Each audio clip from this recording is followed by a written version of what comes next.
This is Avirodh Sharma and students of the East Indian Music Academy located in South Ozone Park, Queens, New York. It's been a whirlwind love affair with the tabla and authentic Hindustani music, from Guyana to Trinidad to India, then back to Trinidad before formally establishing in New York City. The East Indian Music Academy was built on a blank canvas in the early 90s when New York City was New York City, which meant that to build something great, you definitely had to be amazing. And amazing they were. It was a time when everything seemed possible, when New York was yours to behold, bringing talent, art, expressing cultural statements through music, and becoming legends in their own right. The Ramsamooch family has definitely made their mark in the West Indian community and has touched thousands of lives, literally thousands, since its establishment in 1990. When I came to this country, I came with 200 US dollars. When my wife came, she came with a plane ticket without a dollar. That's how we came to this country. We started music in a basement. But my dream is actually right on Liberty Avenue, there was a little store on the side, so it had a music school, a little teaching guitar. And every time I passed there, I said, you know what? I wonder when this day will come, I can have a small little shop like this or a small little store like this, saying a music school. It wasn't easy for the Ramsamooch family, who formally incorporated the school in 1998. But the journey began in the late 70s when now Dr. Ravi Dean attended an Ayurvedic youth camp on the Essequibo coast. His now wife, Pandita Bharati, was born in Windsor Forest on the west coast of Demerara and was a staunch devotee of the Bhagavad Gita, so much so that she completed 18 chapters of the religious teachings by age 10. She would go on to memorize all 700 slokas or verses and began singing bhajans and chanting mantras. She immediately became known as the Nightingale of Demerara.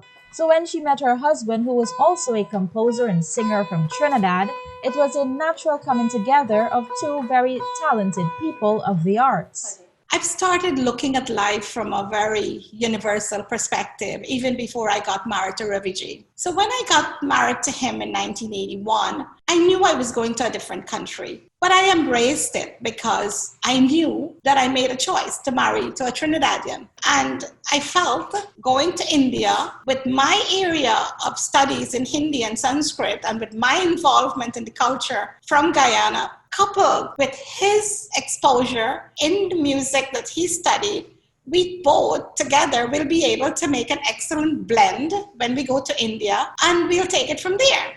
Avirodh Sharma was born in Trinidad and Tobago and has been on this journey equally as has his parents, who started the school from humble beginnings with just 15 students. I mean, yes, I'm officially from Trinidad and Tobago. I'm making it known. Mm-hmm. Yes, I'm from Cuba, but I am not biased in any way. You know, I have Guyanese family, I have Trinidadian family, and I love them. You know, so.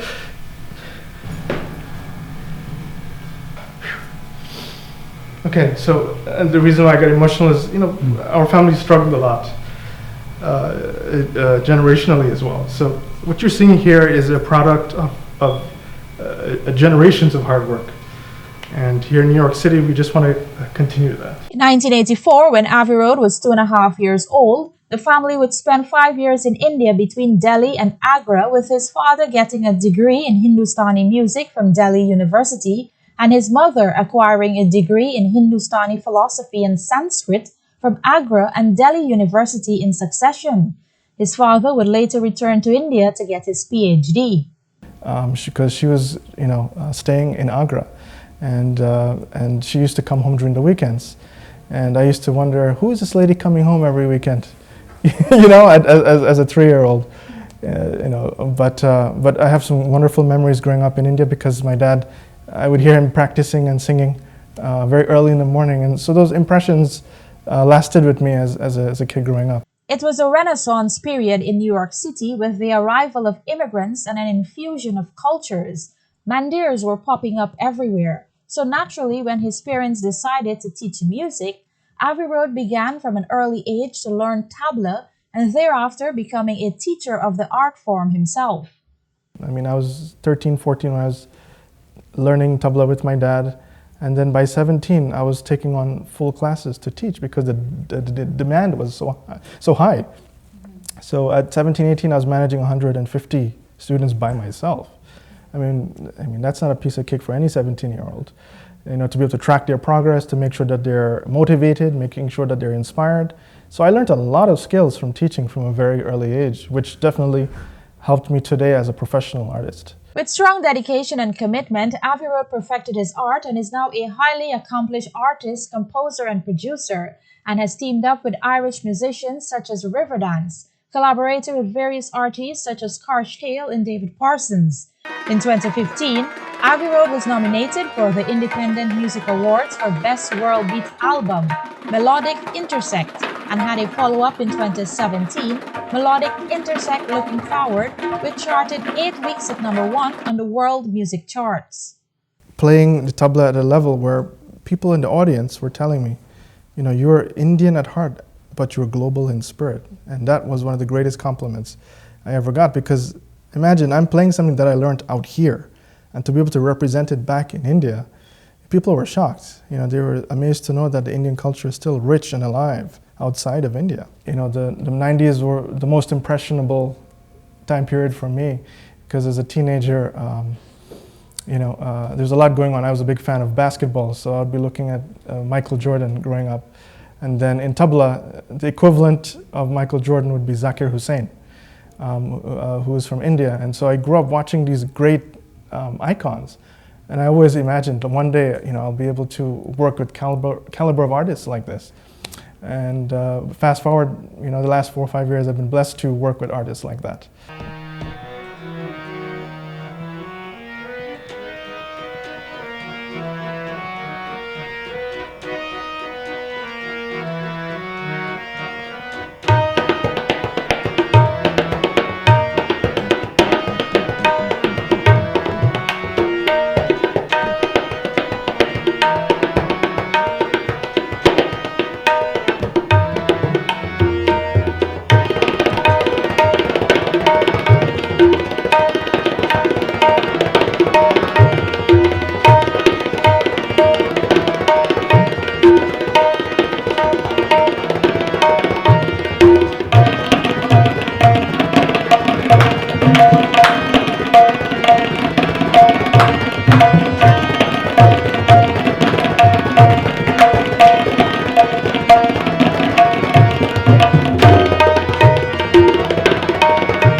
See, you have to spend many years dedicated to an instrument.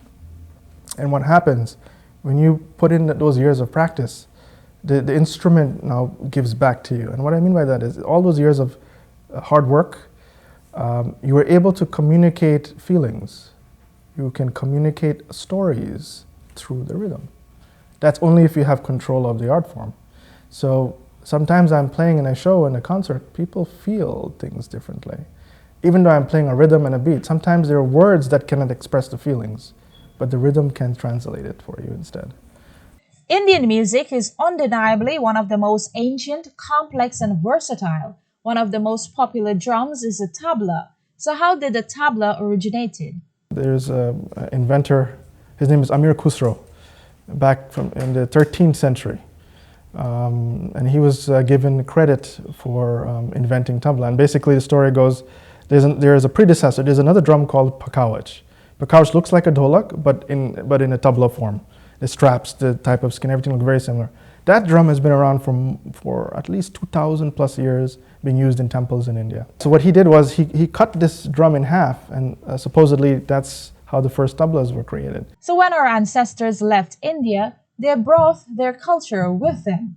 Like in Bihar, they sing a lot of what we call in Trinidad and Guyana, Tan singing or local classical singing music.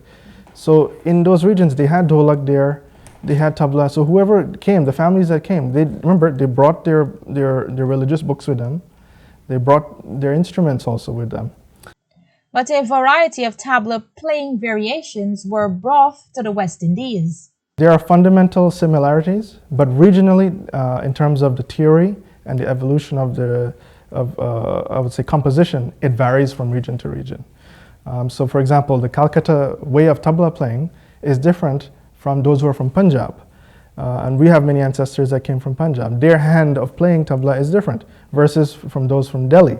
Delhi is where tabla originated in terms of the style of tabla playing, started in Delhi.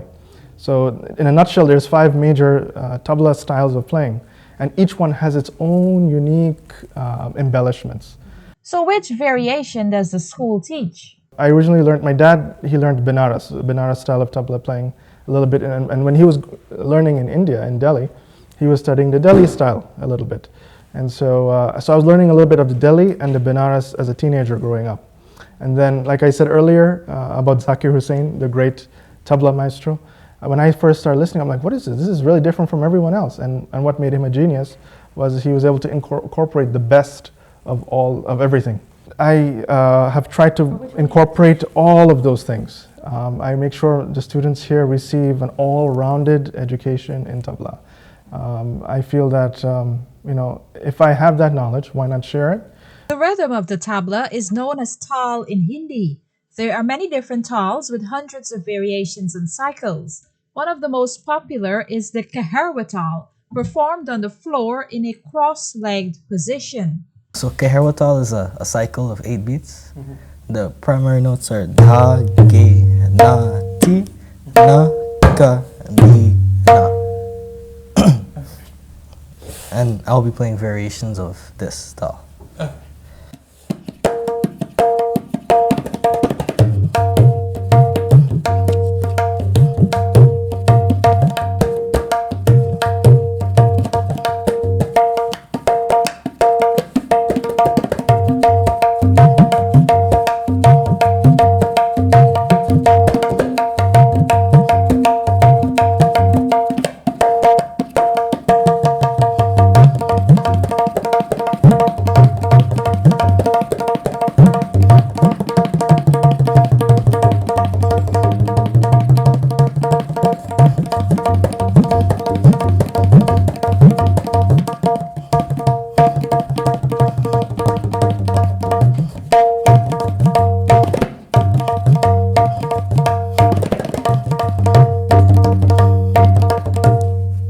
From this, once you understand these 8 beats, there are many more other beats that derive from that. So there are hundreds and hundreds of variations that tabla players can use once they understand that basic version of it. But it is used from Bollywood music to folk music in India, even in the Caribbean. You hear that rhythm at least 80-90% of the time. Even in manders, it's a very grounded Taal that people resonate with, even if they don't know music. When you hear that rhythm, it's like, yeah, it gives you that punch, that excitement. The composition of Indian classical music combines the rhythm, which is the Taal, to fixed notes, which are known as Raaga compositions. Raaga is a traditional pattern of notes in Indian classical music.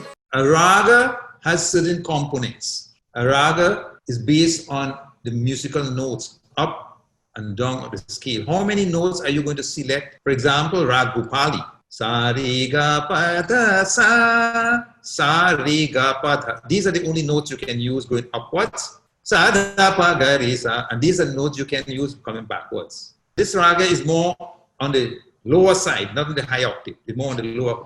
Da sa re ga re pa ga da pa ga re sa. Jayati jay ma sharde. Every rag has a set of notes to play with. A rag has the timing of, so when that does this rag is more effective, has a time of singing.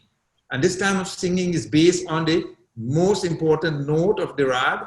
There are two notes that you'll find coming very regular. One is the Vadi Swar, which is very dominant, and the second is Samvadi Swar, which is second dominant note. So these are the components that each raga has. When the raga compositions are fixed to a specific taal, they fit nicely into the groove of the chosen taal, making classical music. Combining vocals on basically any instrument from the tabla to the harmonium, the sitar, and many others are taught at the music school.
The music school has its own books which are written by Dr. Ravideen himself.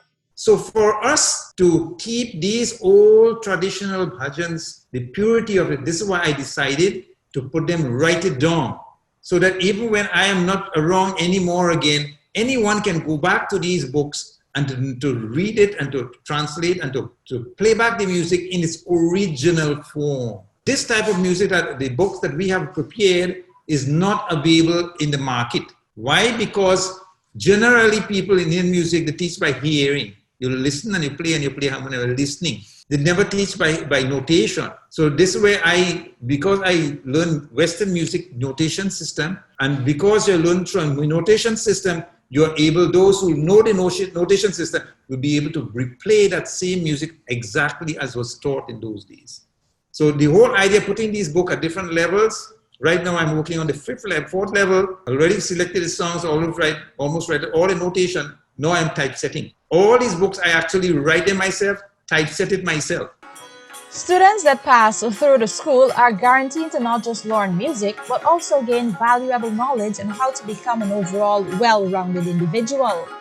What we have done on my journey in this academy, we made our students into teachers themselves. All across the globe, all across the US, all across New York City, the students, we started from very small, teaching them from Saregamapa, started them off from there to where they have arrived at the advanced level music. And of course, with their Hindi and moral education, they are able to teach wherever they are. It is not only the authentic music that Raviji has taught, but he has actually taught how to become a better person. And together with my area of moral and ethical education, I feel really good to know and to let you know that our culture will not die, because we have touched thousands of souls with this authentic music and with our moral and ethical education.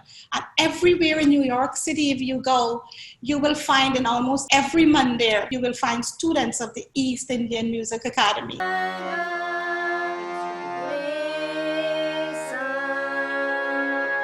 While Pandita Bharti is a legend in her own right, she was also lucky enough to have a daughter-in-law who also came from a musical background, originally from Keherwa, Berbice, Guyana. Our relationship is one that we both are, so we independently work together. I was a program director for an after-school program for about 15 years. So transitioning into, and I have my master's in education, and I come from a musical background too. My father's a singer and a writer and a producer.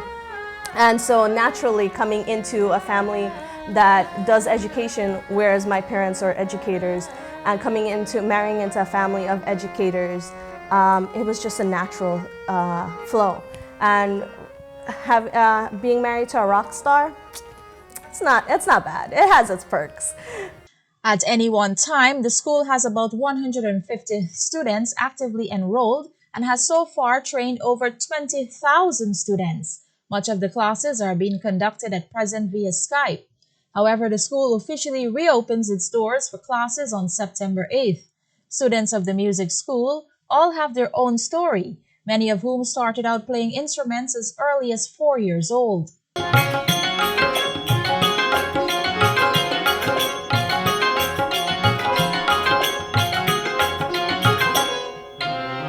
Well, I play the percussion drum called tabla, and I also play harmonium. I don't like one more than each other. I like them both equally. Both of them, you have to give the same amount of effort. I like that I can create my own beats, whereas other instruments, there are other instruments where you can like make your own sounds. Like I can like put more pressure in like this side of the bass, and it would give me a certain sound, whereas like a piano, when you would just like press on it, it would only give you one sound that you want. But like you can like make your own sounds with this tabla.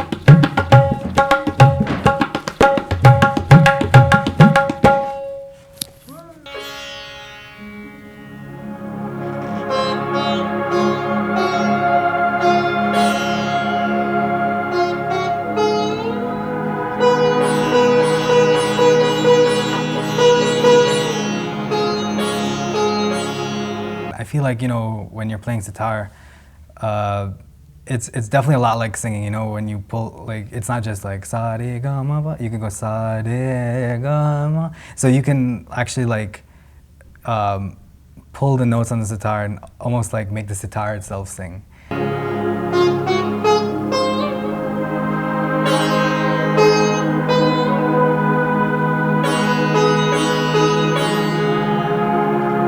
Like with timing and things like that, it kind of puts something in your brain that's like, you should always be on time, you should always have discipline when you're playing notes to hit the right note, or, just do everything to the best that you can. And that really carries through, I think, for life. I carry it to school, I carry it to my job now.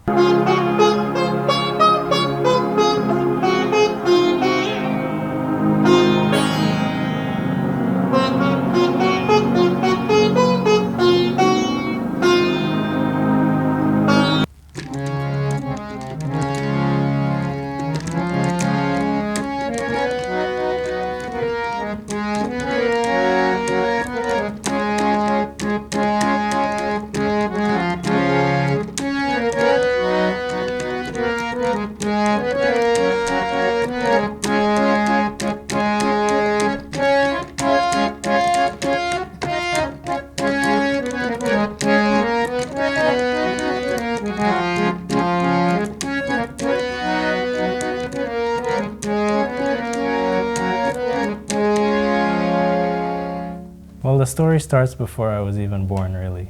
So I have an older brother who used to learn harmonium and tabla here. My mom would bring him while she was pregnant with me. Eventually, I was born, and at the age of 4.5, I enrolled in classes. When I was really small, my dad used to like practice the tabla, and he used to put me on his lap and let me play. And one of my first lessons was from him. I just developed a love for tabla.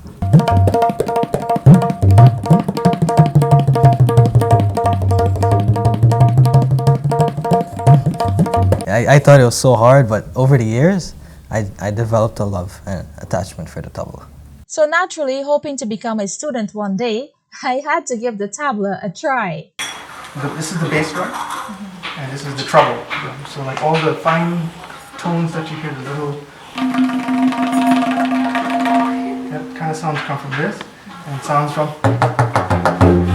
all that nice bass is coming from this drum. So what you do is your left hand, you're going to set it like a cobra. You know, have you seen a cobra? Right? Like, so one of the notes in tabla is called ka. So you just hit down flat, right, like that. So tabla, every note you play, it's supposed to sound like that. There's a vocabulary, there's a vocalization. So ka, up, flat, hit it flat, don't lift it up, right? So again, ka, a little harder, right? See, ka, it's supposed to sound like that. Good. Wow. So that's one note on tabla. And then on the right hand drum, so imagine like an airplane. You have the wing, the right wing here, the middle nose of the plane is here, and this here is what you're going to hit with, right? So if this crashes, then everything falls apart. The nose can't dive down, right? So the pinky is here, okay? So what you're doing, it's like this. You have wrist movement here, so you can actually go like this, right? You feel it, relax your wrist muscles, right? And you're basically striking with this finger out here, right? So you have to play with your wrist muscles. Right, so all your power is coming from here. Right. Looks easy, right?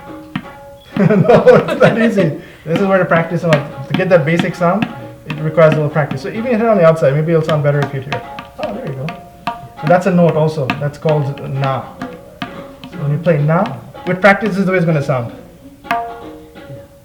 You hear the difference in this? Right. Oh, that's pretty cool. Hey, not bad for the first lesson. Tabla playing is truly a labor of love that requires many years of dedication, focus, and practice for even the basic of sounds. The degree of clarity and fullness that permeates from the sound is vast and ultimately defines a player's voice. I am Jennifer Jagar, leaving you now with a folk song from Mystic Missouri.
Lovely. Yep.